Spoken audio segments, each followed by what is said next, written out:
Hey guys, it's Alex here, and I'm back with our Road to the World record. We are currently in our 231st season. We are currently in 2247 and our 7th season now with Barry. We're halfway through. Yet again, we come back in just in February now, so just finished the January transfer window, and a lot has happened. Obviously, last year we won the league, incredibly.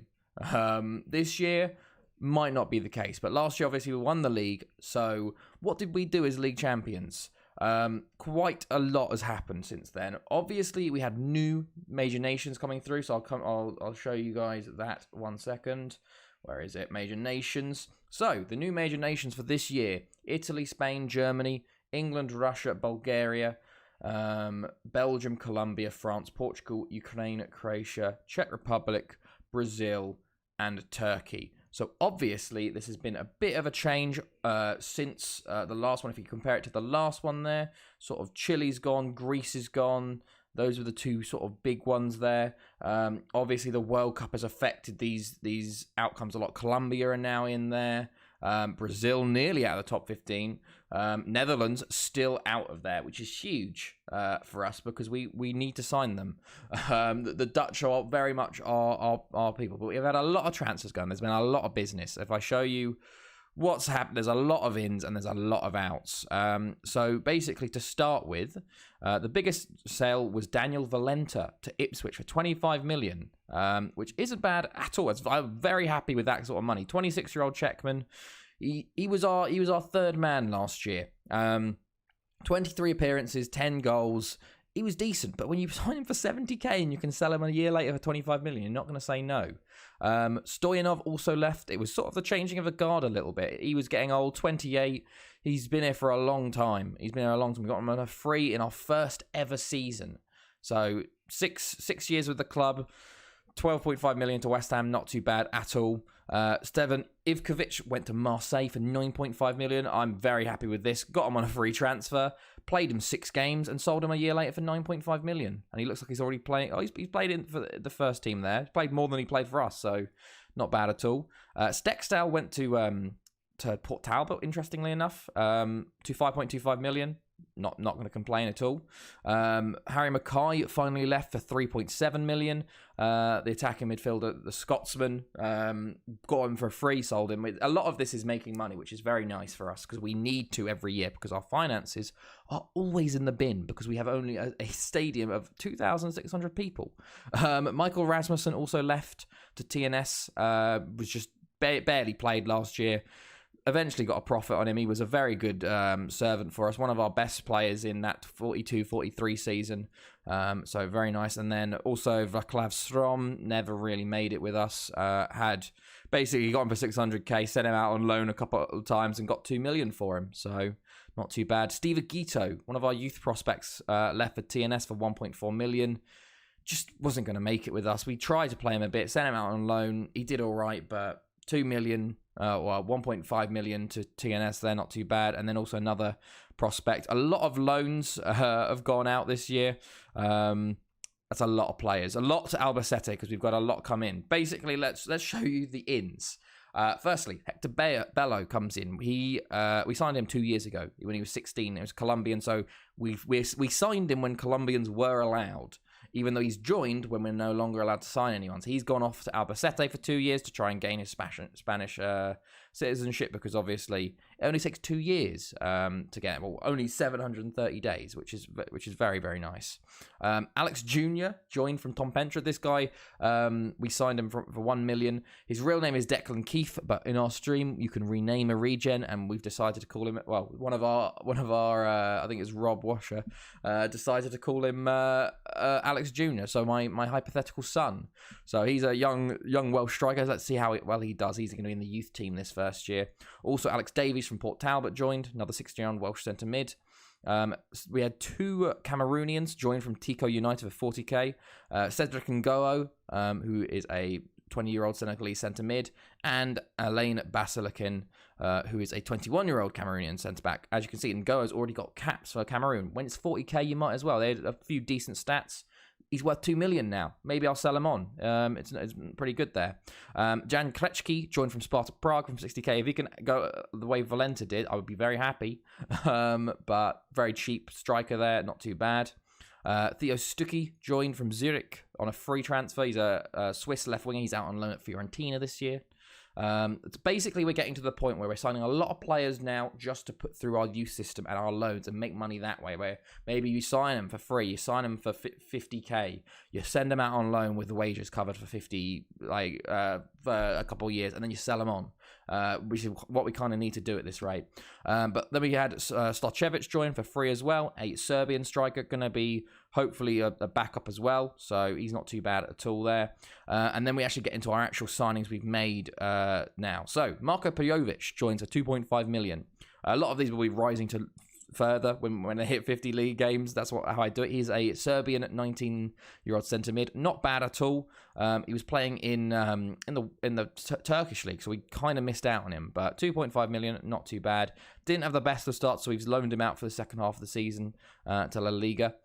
Danilo Popin joined from Vitesse for 3.5 million. He is an 18-year-old Dutch centre mid. Looks very decent. He's been getting a few games here and there. Been doing pretty well. So he's from Vitesse there. Very nice. Another Paraguayan joins Alvaro Mendieta from Olympia for 2 million. He's actually with us at the moment. He's very good. He's a very good left back. He's more of a wing back actually. So we're training him to be a left back. But we signed him from Olympia. We sent him out on loan to Libertad until January because we got a work permit for him, and now we'll be playing him for the rest of this season. So hopefully the Paraguayans do well. Hikam Bar also joined in January. We went. That was just the summer transfers. Well, I'll go back to these transfers because these are all January transfers. We'll wait on that. So basically, that's the squad we had so far. We did have some notable people coming back from loans, and one of the key mans here. This is why I could sell Stoyanov and Valenta. Is this man here, Juan Manuel Barrios? He is a Paraguayan striker. We signed him with Duarte from Libertad for 1.5 million, but I let him have the season out. He had a ridiculous season, by the way, 29 goals in 34 games, and he's been playing very, very well for us this year. 12 goals in 19 games, or 19 starts. He has been very, very good with Vukovic and with McDumpy, so very, very good. A few other players are about as well. It's been decent. But here we go. We start the league. We obviously didn't have to go through the first round of the Premier League Cup because we got to the semi-final last year. But we started with a 2-1 win over Afonso. I was like, oh, this could be good. An own goal, McDumpy, putting us through there. Newtown was 3-1. TNS 2-0. Didn't matter about the Premier League Cup. Went 4-1 to Port Talbot. Very, very unfortunate there. 3-0 versus Real. Then we got a Champions League group, and we had Real Madrid. Barrios with 2, though, in this game. We lost 3-2 away from home. Real Madrid are currently the record points holders of La Liga. They literally, I'll show you them it'll take a while, but they basically are holders of La Liga from last year, and they just set the points record for, I think it was 106 points. And they also have the second and third best players in the world. For World Player of the Year, they had second and third place. So to lose 3-2 away from home, and it was an 82nd minute, we actually took the lead at one point in this game, but it was a bit crazy. I was like, oh my days. Here we go. So if we look at La Liga, they are currently top again of La Liga. Go to stages. They got 106 points last year. They won 35 games, drew 1 and lost 2 all year. So bit crazy that. They did very, very well. So that was that. We had Real Madrid. We also had Shakhtar yet again in a group stage, and then Steaua Bucharest there as well. So after Real Madrid, we beat Carmarthen 4-0. A 2-0 win at home against Shakhtar. Very, very nice. An own goal on McDumpy with the goals just before half-time. Bangor City was 3-1. Tom Pentra 2-1. Steaua 2-0 at home. Very nice. Aberystwyth was 3-0 with a late sending off, to be fair. They played better after they got the man sent off, honestly. Port Talbot was 3-1. I was like, these two games, very, very nice. Haverfordwest 1-1 away from home with the 90th minute equaliser. And I was like, this maybe we could be in it this year. 3-1 away to Steaua after an early sending off for them. 2-1 in extra time. Marinkovic with both goals against Port Talbot in the Welsh Cup third round. And then Athenlido a 1-1 draw away from home. And then we fucking beat Real Madrid. Can't believe it. 3-2 at home. We played well in this game, to be honest. They took the lead through an own goal, and we just hit back immediately, and then went 2-1 up, brought it back to 2-2, and a Barrios penalty. As you can see from the stats, though, we dominated. Like 27 shots, 17 on target. They had 3 shots on target and scored two goals. Like we deserved this game, which was insane. And then, what else after that? Newtown was 2-0. Lost our first game of the season. 2-1 to Penybont. Juan Manuel, that man haunts my dreams. He is so good. A 2-0 win versus TNS. And then, of course, our last game, just like last year, we drew 4-4 with them. We drew 3-3 with them this time. We were 3-1 up at one point, and they scored in the 91st minute to equalise, which was upsetting. But at this point, we'd actually topped the group. So it didn't matter. We actually topped our group with Real Madrid. Real Madrid lost earlier on to Shakhtar. So even going into the last game with a draw, we would top the group. And we would finish on 13 points over there with 12. Shakhtar with 8. And then Stour with 1 draw versus Shakhtar there. Absolutely huge. What a campaign so far. We've got first knockout round to look out. And we'll actually have a second place team. So theoretically a weaker side to play, which is nice. But it's just us and Shakhtar, it seems. That ridiculous games come out of it. We beat Real 2-0, and then our second loss away from home. We're just not as good away from home. 2-0 to Port Talbot. Carmarthen was a 2-0. Bangor City a 4-0. Tom Pentra 2-0. A 1-1 at home with Haverfordwest, not bad at all. Then a 2-0 loss. Antionac basically threw this game away. 19th minute red card absolutely screwed us here. They scored a penalty pretty much straight afterwards, and then a goal later on. We were really actually in this game, honestly. Like, look at this. We actually had much of the problem is we just didn't hit the target. Like, we actually dominated this game. If we hadn't had the sending off, I think we would have won. And then we've just beaten Guito in the third round of the Cup 3-1. So we've got another league campaign. We've got Lille in the Champions League first knockout round, which is theoretically an easier opponent. So hopefully we can get through against them. We'll have to see. But yeah. And then we've got Aberystwyth in the Welsh Cup quarterfinal. And in the league, it's going to have to be some sort of comeback. It's going to have to be some sort of comeback to get Haverfordwest. They've got a new manager and they're back on it. They've had 4 draws and 18 wins. They've yet to lose halfway through, well, a third of the way through the season.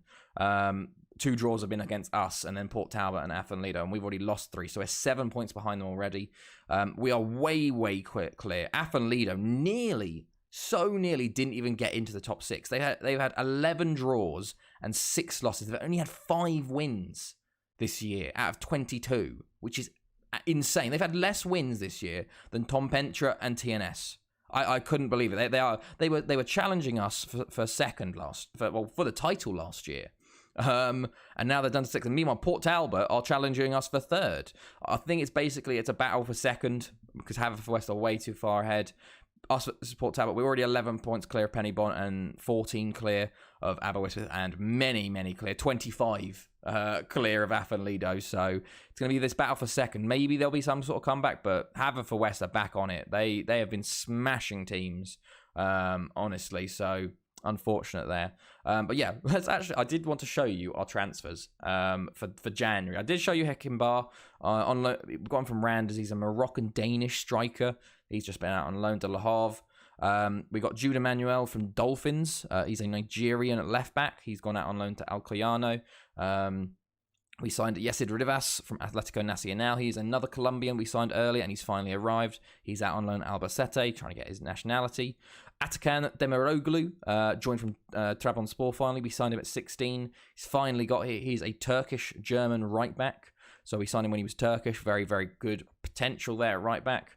Dieter de Konik also joined from Ghent. He's a Belgian striker. Not too bad.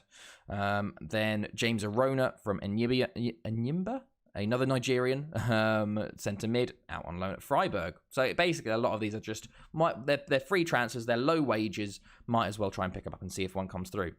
And then I decided to scout Argentina because Argentina aren't in the top 15, and I went, well, maybe we should have a little look. And I kind of went a bit crazy. I spent 19 million, I think, in January. And when you look at our finances, we didn't have 19 million to spend, really. We've only got 12 million in the bank. We were doing pretty well, but we kind of went a bit crazy. First up, one of the best signings, actually, out of the lot is Juan Carlos Vivas from Estudiantes. We signed him for 3.5 million. He is a Argentinian centre mid.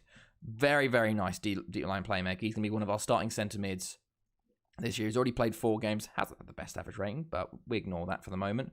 But yeah, he's on 9.5k a week, already worth 10 million, 20,000 after 5 international caps. And this is important. This after a wage after a certain amount of games is basically how we did this. And I'll show you this with Mario Rivera. We bought him from Huracan for 1.5 million. Very decent striker here. 7k a week, but after 15 league games, it goes to 35,000. And my thinking with this is that we've got him on this contract at least until 22-51. We can play him in the Cups, we can play him in the Champions League, it doesn't count. As long as you don't get to 15 games, we're fine. Hopefully, in January, in the end of the summer, when like 6 months in or like a year in, we can just give him a new contract and gets rid of it, because basically putting this at 35,000 allowed us to lower his wages to 7,000. We did this with everyone else. Javier Suaco also joined from Huracan, only on 5k a week, but 27,000 after 15 league games. Esteban Prieto, he's from Newell's. He's actually Argentinian Spanish, a left winger. 34,000 after 15 games. Martin Lorenzini, I think he's a right back. 5.25k a week, 27,000 after 15 games. Claudio Bohm, he's Argentinian-German. He's a striker, 5k a week, 31,000. It's basically how we did all of our business. And then finally, Luciano Beckholt, a 18-year-old wing-back / left winger, 5k, 31k. So hopefully we can just give them new contracts at the end of the year. Otherwise, we'll send them out on loan and then maybe sell them on in a couple of years. As you can see here, well, all of them are worth a good bit of money already. We've only signed them for 3.5 million was the biggest one. Vivas is already worth 10.5 million. We've already made a profit there, hopefully. So hopefully this works out and it doesn't absolutely ruin our finances and I forget and play someone for 15 league games. We also made 2 final signings. Carlos Torres from Libertad. Maybe the new Javier Duarte, a 18-year-old Paraguayan centre mid for cheap. Sign me up, lads. I'm a new convert to Paraguay, apparently.